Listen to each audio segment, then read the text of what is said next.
You're listening to the Screaming Pods Network.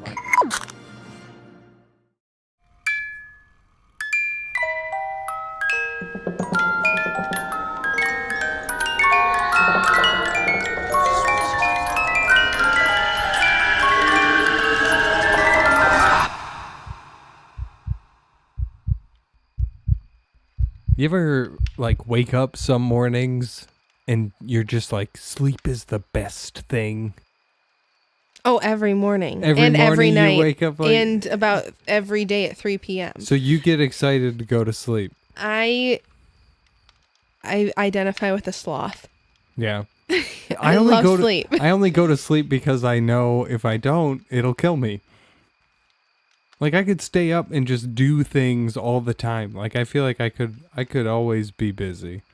Well, at least you're not afraid to go to sleep. I know there are some people out there that are just terrified when it comes to Some people bedtime. have night terrors. For some people, night terrors and sleepwalking and even insomnia can be kind of scary. It can drive you to the edge.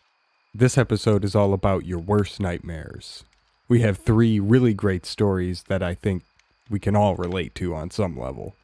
The first experience is brought to us by listener AJ, who's going to have you question, where's the line between nightmare and reality? I'm never relaxed when I go to sleep, actually. I have mad anxiety, so that probably has something to do with it. So nope, there's no relaxation here. There's just sleep and horror. But I don't have sleep paralysis all the time. The first time I ever had it, I was waking up, and it was in middle school. And I was waking up. It was a weekend, so I was sleeping in. It was bright outside. I remember opening my eyes, and I went to go yawn, but I couldn't yawn. And I was like, okay, what's going on? And I looked around the room, and then I tried moving my body, and I couldn't. And I felt paralyzed, and I thought I was in a dream. So I was like, okay, close your eyes, re-wake up. So I waited 10 seconds. Nothing happened. So I started trying to scream, and I couldn't even make a peep out. It just sounded like humming or vibrations coming from my mouth. And I heard people downstairs talking, so I knew it was real life. I could hear conversations, and I was just screaming like Bloody Mary for my mother. But obviously, there was no screaming actually happening. I thought I was paralyzed, thought I was going to die, because I had no idea what sleep paralysis was. I was 12, so this is, unheard of for me. So I just try to close my eyes and go back to sleep, and that doesn't help either. So I'm just looking around trying to figure out what I can do, and I can kind of start moving my shoulders a little bit, and I was like, okay, maybe my body is just asleep. Maybe, when your foot falls asleep, that's what happens when you just go to sleep, and my body just still has to wake up. Nothing else woke up. So I moved a little bit, and I tried to turn my body over, and I felt something behind me. It felt like there was another body in bed with me, and I'm like, maybe this is just my body, actually waking up now. And it wasn't. And I kind of saw an outline of a shadow behind me, and I thought it was just my own shadow. And I feel something on my arm, and I look over, and it's this black hand that's pointy, that has pointy fingers, and it's just gently pressing onto my arm. And at that point, I start screaming in my head. And I look over to my window on the other side of the room, and then I look back, and it was gone. And I freaked out. And at that moment, my body woke up. I got out of bed, and I ran downstairs, freaking out, crying. It feels like what you would feel like if you woke up out of a coma. And you feel like you're gonna die because you have no control. You have no control. Any control that you have right now, it's lost. It's gone. You can't move. But I have looked into it, and I don't know. I really do think it's demonic. I think it has something to do with spirits. It's not comforting. It's cold. It's scary. It's nothing that there's another presence there. Like there's something there that's going on, but like it's nothing that wants you to be comfortable or, you know, be okay. It's a really cold feeling. You're very awake. Like you can hear everything going on. Like I could hear my dogs barking. You can hear everything that's normal going on, and you can see everything. Like you just can't move. You're awake, and you feel like you're stuck in like this, I don't know, like I almost look at it as like, is this how you astral project? Like I tried doing that one time, and because I read online that you should try doing that and see if you can actually come out of your body and like walk around and see if something is, you know, going on like that, but I couldn't do it. But you're very much awake. It sucks.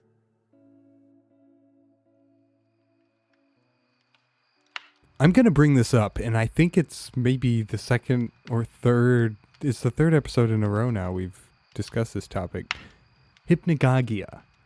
It's this fascinating state of mind in between, I'll say, quote unquote, the dream world and, you know, what we perceive as reality.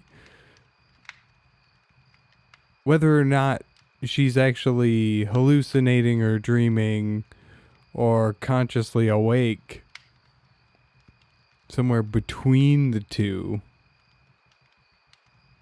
it almost makes you question every dream you've ever had, and also what really is reality. Maybe it's the hypnagogic state you're in when you're falling asleep, but when you just feel like you're free falling through the air, where you're listening to some music or meditative beats as you fall asleep. Can you tell I'm stressed out? And you feel like you're in a rhythm, and then all of a sudden the music is gone and you are just free falling at crazy speeds. I mean, your body feels like it's being tampered with in some way when you're in this state. And so it's really hard to determine, is this a dream? Is this happening? But the crazy thing is, this isn't the only experience that's been shared where people feel like it's something more than just a nightmare. There's got to be some type of paranormal explanation behind it. So we have a guest storyteller favorite on with us, sharing her experience going through a similar real nightmare.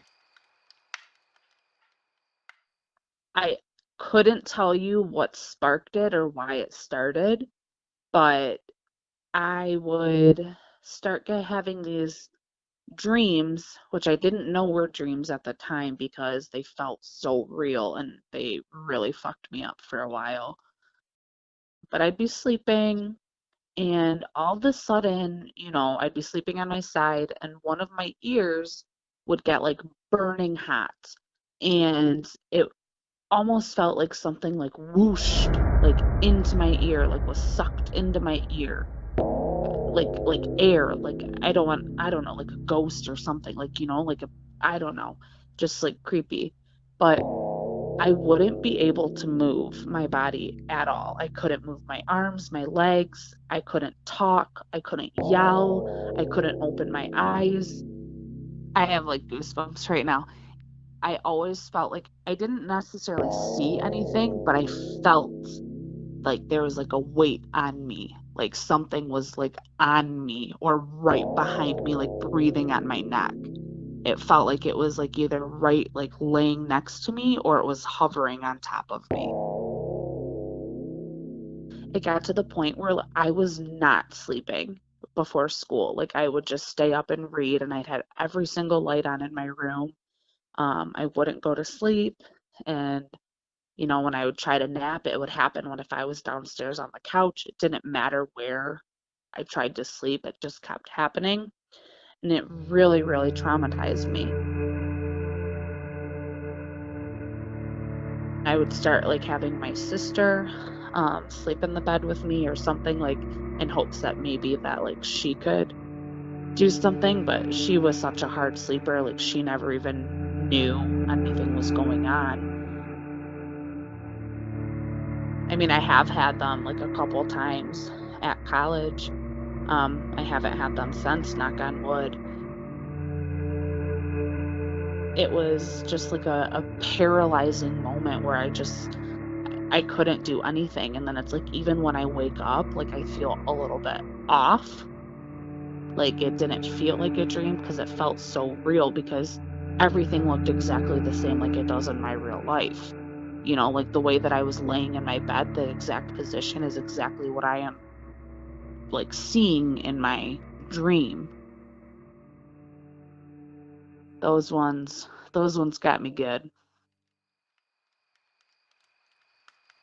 So slightly different experience, but I mean, just the whole thought of loss of control and loss of vocalization. I mean, I don't know about you, Ben, but growing up, I had so many nightmares about screaming out for my mom or my dad or anybody who could hear me when I was in trouble and not being able to muster up a sound. Well, I don't know what the hell was wrong with me as a child. I loved, like, you remember, like, Rescue 911 with Bill Shatner hosting? And I watched a slew of other true crime shows, like, as a very young kid growing up. So my noises in the night, I was like, someone's breaking in the fucking house, gonna kill the whole family. Well, that's me now.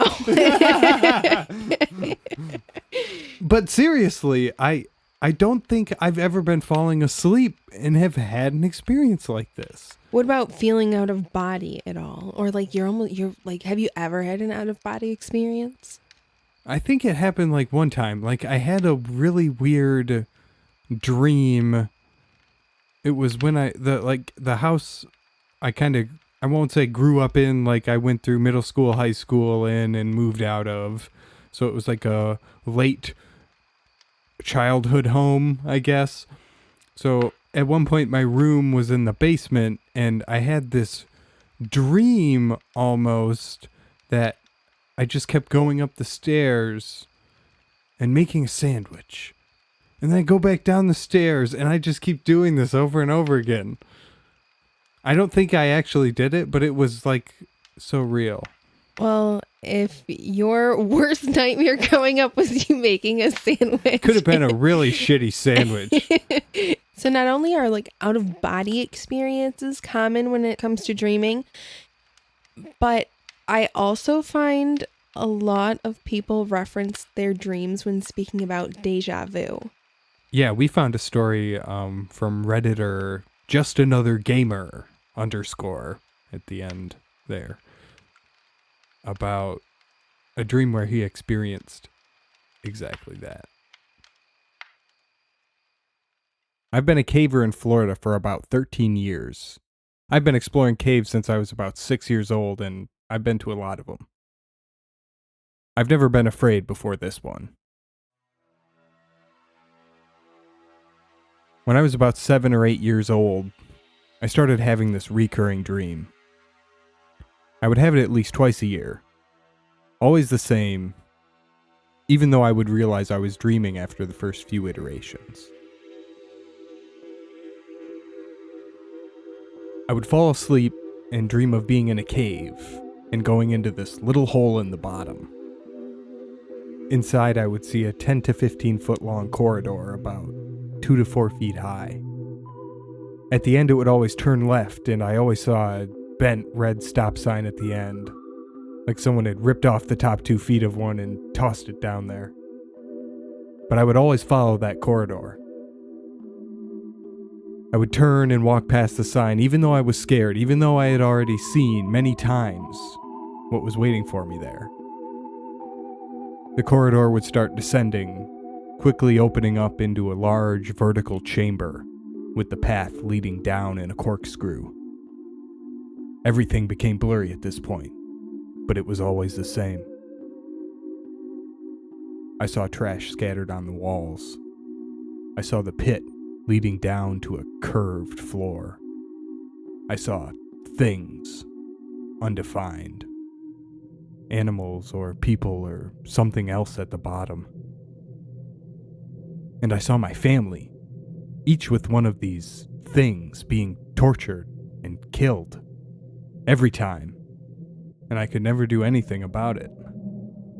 After I saw that, I would be stuck for a few seconds until I saw everyone turn and look at me. And I would wake up. Not like a normal dream where you just drift to consciousness or a nightmare where you just bolt up in fear, but like something had pushed me out, like I wasn't supposed to be there. So I had this dream multiple times a year until I turned 15. My father decided to take us to some caves we hadn't been to before, one of which was Dog Drop. It was likely named that because someone either threw their pet down there or a coyote fell in and the body was later discovered or something dumb like that. Dog Drop had a roughly 30-foot rappel straight down to enter. I went down with my brother while my father waited up at the top. It's pretty much just a hole in the ground. As soon as you get inside, it's already tight. Only a few feet wide in some spots. As we started rappelling down, I started feeling uneasy, and I didn't know why. I just followed my brother further down into the hole. I felt worse as we got deeper. When I looked up, I saw the same corridor, the same turn, the same wall, the same bottles and garbage at the corner. And I was instantly hit with this overwhelming sense of nausea and fear and being watched, and everything was screaming at me to leave. I froze and must have made some weird noise because my brother turned around and asked what was wrong. I managed to say I wanted to leave now and started climbing out as quickly as I could, followed immediately by my brother. We packed up and left after that. I've never gone back and never will. I haven't told anyone what actually happened, just said that I wasn't feeling well, and everyone forgot about it pretty quickly. The thing that really makes it creepier for me is I've never had that dream again. Year after year, I would have it consistently, but it just stopped after that. But I still remember it all. And I still feel afraid.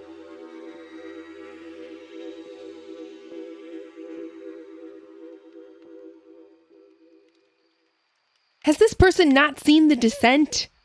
Why would you ever go down in a cave, especially if you've been having nightmares? Because they love it.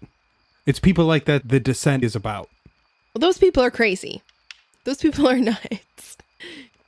Because you got dark, scary cave, you got the nightmare to factor in, and then potentially like monsters in the cave that are bloodthirsty. Yep. I mean, hey, different strokes, different folks. Different thrills for different daffodils. Did you just make that up? Yep, coined it. All Copyright. right. Trademark. But all of these stories have one common theme: nightmares. But to different people, that could mean a number of different things. It could mean total loss of control of your body. It could mean, facing the reality of déjà vu and trying to decide, should I trust my dream? Yeah, the concept, I guess, is sort of out of an Alfred Hitchcock film. To have a dream be the plot of a story, it's sort of cool. It's sort of a story that you create unconsciously. And it's something that everybody can relate to. I mean, whether or not you remember your dreams, you're most likely having them. That's what's also, I guess, Alfred Hitchcock about it. Could happen to anyone. Exactly. So, who knows? You might be next. Whether you're having terrifying nightmares. Or déjà vu. Or if the things haunting your life are less imagined. Tell us about it. We'd love to have you on the show as a guest storyteller or help share your story. We all have stories that are worth sharing. You're listening to us on something right now. Drop us a line or reach out. You can email us admin@thefire.com and follow us on Twitter to get all the latest and greatest on the podcast @_the_fire. And word of mouth is the best way to help support our show. As always, I'm Jill. And this is Ben. And remember, if you're checking yourself in tonight, and you close your eyes, and you start nodding off, and all of a sudden, you feel a hand reach out from the darkness and grab you. It's only a dream.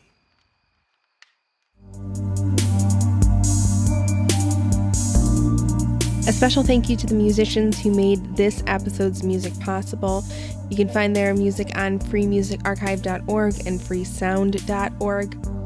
Thank you to C. Scott, T. Crocker 68, not 69, Soft and Furious, Mon Plaisir, Ooh La La, 3 Chain Links, Q-Boat Up, and LJ Cruiser. You can find all of their music on freemusicarchive.org and freesound.org.